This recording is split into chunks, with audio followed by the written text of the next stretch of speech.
here's our wall without the drywall and the pictures and the paneling or wallpaper. And what we've got is a beautiful area for insects to live, breed, run, and hide. So I just wanted to show you a few examples of what it's like in the skeleton of a home. Here you can see an electrical box, and that'll always have the plate on top of it, and it again looks impenetrable. But look at all the room behind, the seam of the board, the wire that runs up and then goes all the way up and through to the attic. Now, ants especially, and roaches, will use this to come on down, and then if this thing's loose, it's an easy pop out, or maybe up behind the seam and then come out in another area. The lighting going to the outside, that's daylight that you see. Now, I'm sure it's going to be sealed off as best as possible, but insects make their living by finding their way in their home, into your home, so that's another avenue. Here we have a bathroom, and as you can see, this bathroom, this is a concrete block home, so in this area, there's not much room. That's about a ½ an inch between where the insulation, the block is, and then these little furring strips stick out, and that's what the drywall or sheetrock, in this case masonite board, is going to go over. But that's still a ½ an inch gap, and insects can live in there big time. Notice along the tub, again, this will be sealed, they'll be caulked, there'll be all sorts of things which give us the illusion that it's sealed like crazy, but in reality, to a bug, it's just a huge void. Here's the bath trap, and I know these lights aren't the greatest, but look at that. You got dirt under there, so any kind of ant, any kind of subterranean bug like a termite can easily come up through this big hole in the cement and right up the pipes, right up the side.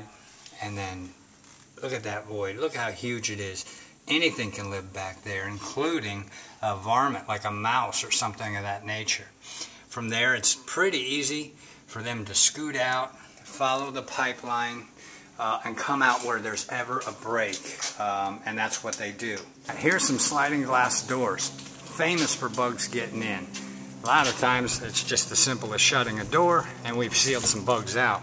But look at this. Look at the voids over here. Okay?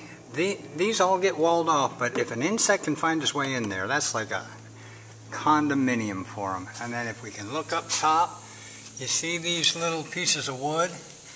That's standard practice, and it's a good thing. It's called shims, because this door is probably not perfect. The framework is probably not perfect, so these shims make it so everything fits flush. But look at the gap that it gives us.